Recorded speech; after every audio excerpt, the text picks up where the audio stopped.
Assalamualaikum warahmatullahi wabarakatuh. Shalom. Om Swastiastu. Namo Buddhaya. Salam kebajikan. Balik lagi di Wah, YouTube channel. Oh ya, maaf. Jatuh.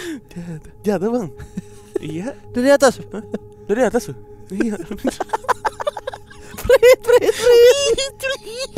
Ada suara lapangan futsal. Aduh. Itu karyawan situ. Gue lagi ngambil bola, kalau nggak salah ada dia ngambil bola jeblos plafon.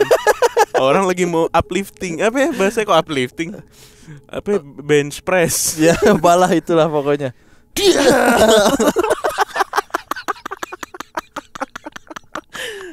Oh, jatuh Mas. Iya.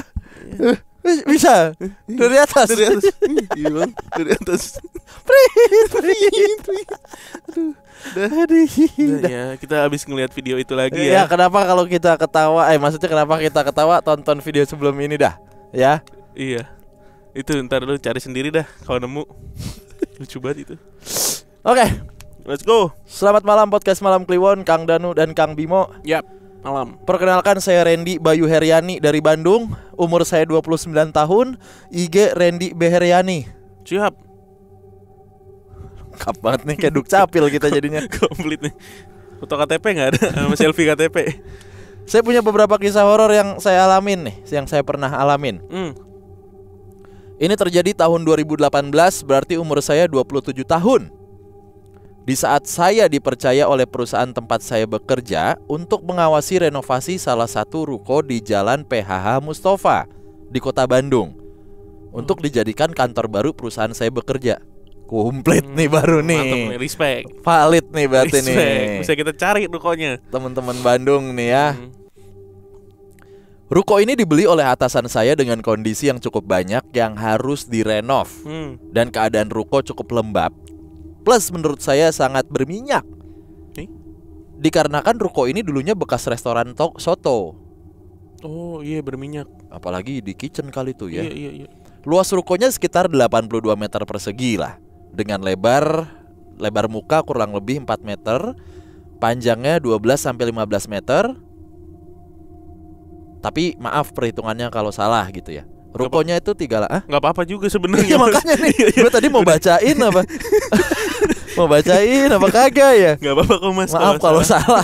Ya nggak apa-apa juga kalau salah, nggak usah dimeterin gitu. Nggak apa-apa. Jadi rukonya itu 3 lantai.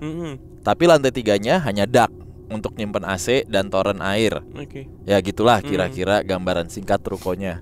Dia minta maaf, gue sampai bacain gak nih ya? Oke. Singkat cerita, saya mempercayakan renovasi ruko kepada paman saya yang tinggal di Sumedang. Paman saya membawa anak dan teman-temannya yang biasa renov atau bangun rumah. Total ada 5 orang yang kerja di ruko untuk ngerjain renovasi. Awalnya berjalan lancar-lancar aja, nggak ada yang aneh. Setiap hari ngontrol saya. Sampai setelah kurang lebih 2 minggu, satpam ruko di sana menghampiri saya dan bertanya, "Pak, pekerjanya orang mana?" Tanya si security. Saya jawab, "Orang Sumedang, Pak." "Emangnya kenapa?" Saya balik nanya. Security-nya jawab, "Hebat, pada kuat ya. Soalnya kalau tukang-tukang yang sorry. Soalnya kalau tukang-tukang yang ngerjain ruko ini pada nggak kuat, pasti pada kabur." Waduh. Saya heran dong dan tidak mau tanya lebih jauh. Saya anggap obrolan tadi itu biasa aja lah. Sampai pada minggu ketiga, paman saya baru laporan. Setelah 2 orang pegawainya pulang, termasuk anaknya. Si Ecep sama si, ya saya lupa namanya, pulang. Katanya ada gangguan. Saya tanya, "Ih, gangguan apa?" Si Ecep waktu tidur dadanya ada yang nginjek. Sampai bikin sesak napas. Sosok yang nginjeknya berbadan tinggi, besar. terjadi pada malam hari. Nah, si pegawai satunya ada yang manggil sewaktu bongkar keramik di lantai 1. Karena lantai 2 sudah beres semua, fokus di lantai 1. Yang manggil itu katanya cewek, katanya. Mereka berdua langsung pulang tuh. Paman saya pun bercerita semenjak keramik di lantai 1 dibongkar, katanya jadi mulai banyak gangguan. Pertama, dari keramik dijatuh-jatuhin. Terus tangga aluminium digeser-geser dan lain-lain. Pertama saya nggak percaya akan cerita paman saya. Saya memutuskan untuk tidur di ruko bersama paman dan 2 orang pegawainya. Jam 8 malam saya sampai di ruko, saya langsung bergegas sholat isya karena saya nggak keburu sholat di masjid lah. Saya sholat sendirian di lantai 2 yang masih kosong karena belum ada barang. Hanya tangga aluminium, AC dan beberapa lembar granit sisa potongan. Saya sholat di lantai 2 supaya saya dan paman saya percaya diri untuk melewati malam, yang kebetulan bertepatan malam Jumat. Setelah saya selesai sholat, nggak ada hal-hal aneh. Malahan terasa hawa-hawa yang tidak biasa. Nggak terasa bahkan hawa-hawa yang tidak biasa gitu. Sekitar jam 8:30 saya turun ke lantai 1 untuk bergabung dengan paman dan teman-temannya. Mereka udah nyiapin tikar tepat di sebelah pintu keluar ruko. Saya bertanya, kok tidurnya di sini? Di belakang kan ada ruangan. Sekarang dijadikan gudang dan dapur. Kata paman saya, enggak, di sini aja biar gampang kaburnya. Sambil agak ketawa lah. Ya saya heran. Singkat cerita kami udah tidur sekitar jam 11:30. Tapi saya masih belum bisa tidur. Sampai jam 12 pas terdengar seseorang yang turun dari lantai 2 menuju lantai 1 dengan suara hentakan kaki ke tangga seperti orang berbadan besar. Duk, duk, duk. Karena saya belum sepenuhnya tidur, saya sontak membuka mata saya. Lalu paman saya dari belakang bisikin saya, "Tah, buta turun tinu tangga. Tuh ada buta turun dari tangga." Buto gitu kali ya. Iya buta, Sundaan. Oh iya, posisi kami berempat semua menghadap ke pintu dan semua membelakangi tangga. Saya percaya nggak percaya, suara langkah kakinya berhenti di pertengahan tangga antara lantai 1 dan 2, yang posisinya nggak bisa terlihat oleh kita. Jadi tangganya tuh di tengahnya kayak mezanin, spot yang nggak terlihat. Tapi saya dan 3 orang lainnya fokus melihat tangga pada pantulan kaca ruko yang cukup besar. Oh, kebayang gue. Lalu si suara langkah itu kembali naik ke lantai 2. Duk, duk, duk. Terdengar jelas. Dikarenakan lantai 2 belum banyak barang. Suara langkah kaki di lantai 2 itu seperti berjalan-jalan mengelilingi ruangan di lantai 2. Belum hilang suara langkah kaki, guprak. Waduh, gitu. Sret, sret.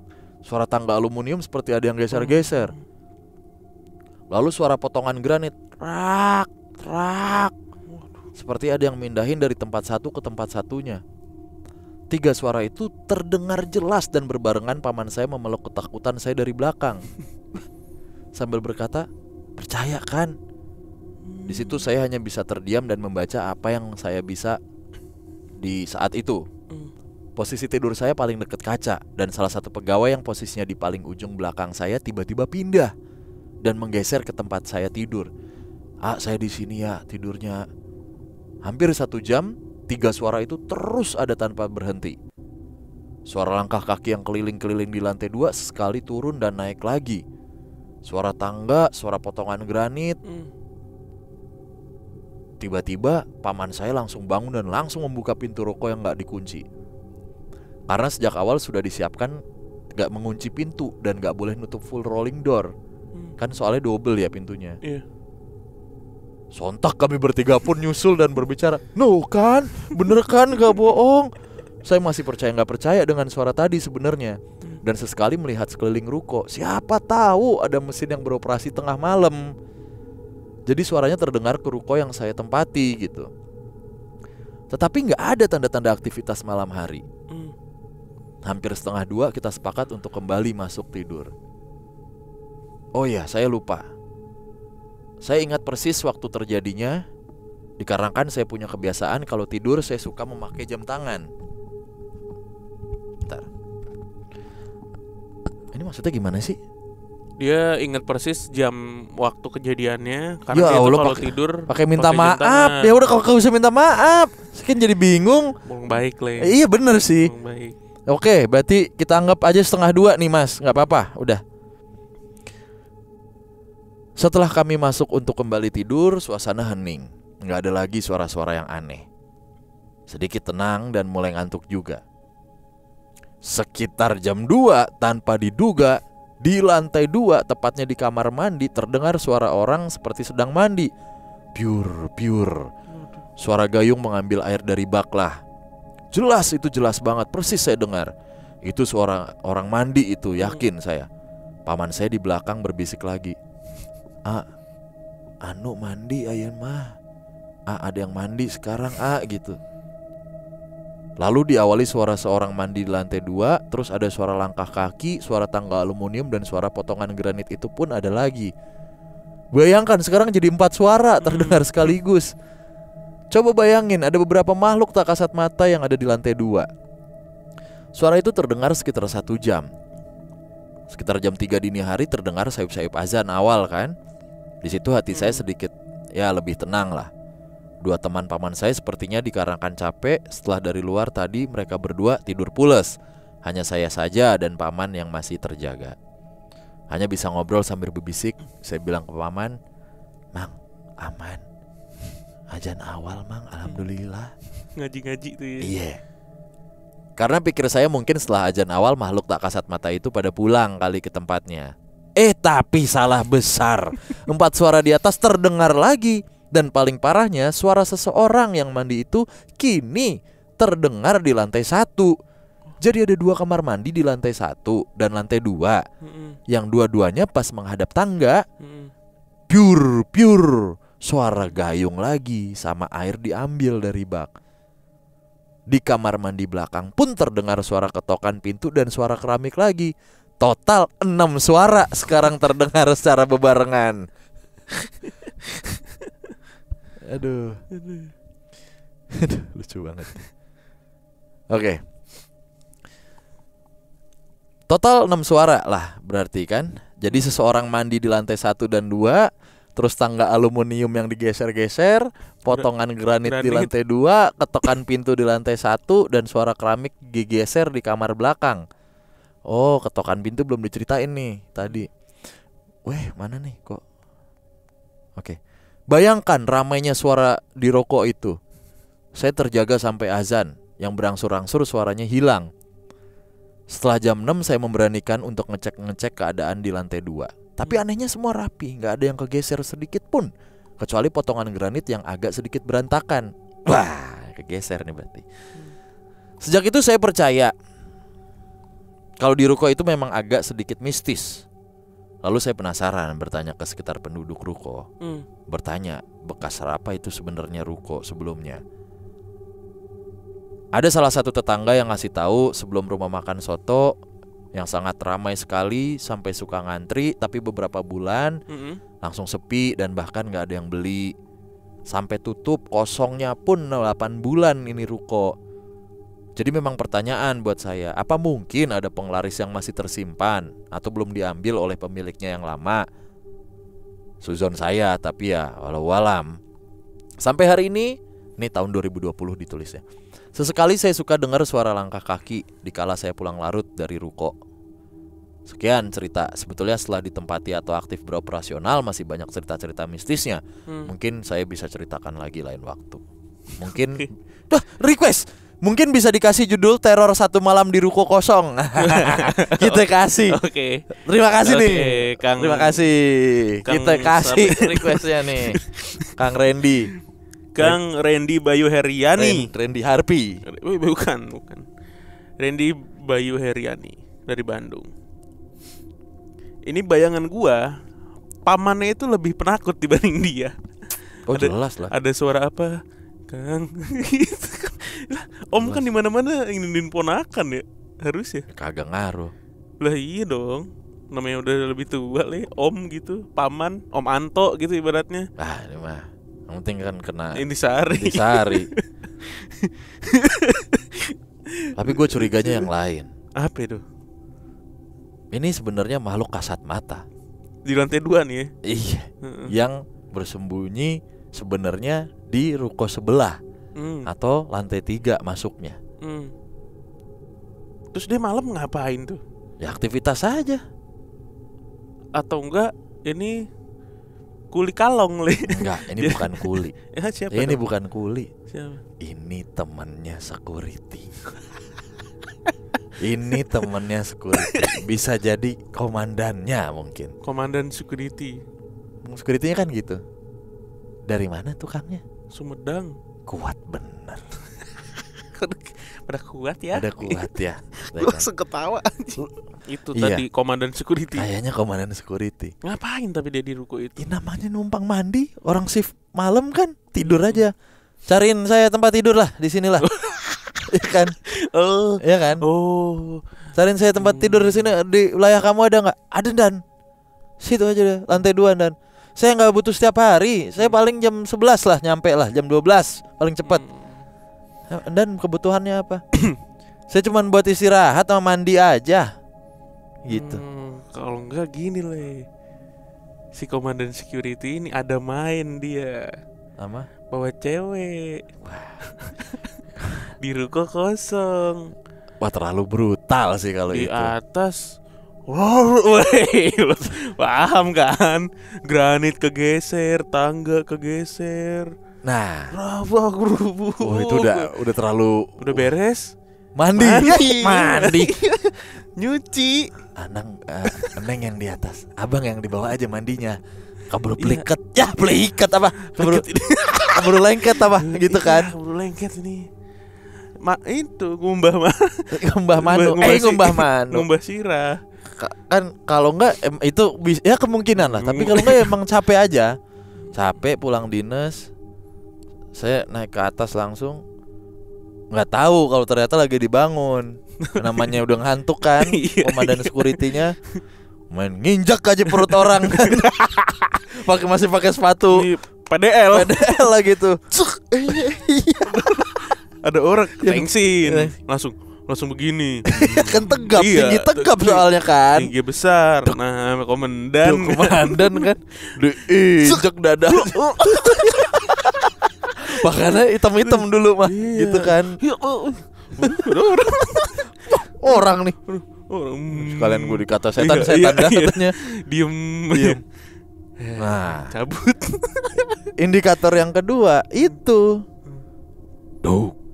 Duk capek kan. Capek pas mau tidur nyangkut. Nyenggol dubrak. Nyenggol granit. Nyenggol ini Apa, tangga aluminium. Aluminium gubrak. Itu berisik banget kan. Soalnya kan tadinya nggak ada tangga pas di itunya kalau sebelum ada yang bangun. Kan dia pakai PDL kan. Iya. Dak naik. Mungkin habis kobam juga kali agak-agak. Dak sampai lantai 2. Dia nabrak tangga. Iya. Kayak kemarin belum ada ini tangga. Iya. Sekarang ada tangga. Azan. Akbar gitu kan. Azan awal ngaji ya. Yang di atas juga mikir azan kali ini, tar dulu dah, rebahan dulu kali sampai azan jadi azan selesai. Nah udah selesai nih, dubrak lagi ngapain kayak mandi gitu. Atau sama-sama nggak tahu, ternyata yang di atas ketakutan sama yang di bawah. Di bawah dikira kok banyak penunggu ya. Kayak kemarin nggak ada nih. Pintu ruko kebuka. Pada keluar. Paralel itu dia paralel. Wah ini orang aneh, udah absurd banget ini. Udah aneh. Terima Assalamualaikum. kasih ya, Ya, Kang Randy ya. Ntar kita satronin deh rukonya. Gampang ini mah nge-tracknya. Oke, jangan lupa di like guys. Ya. Makasih. Bye-bye. Bye.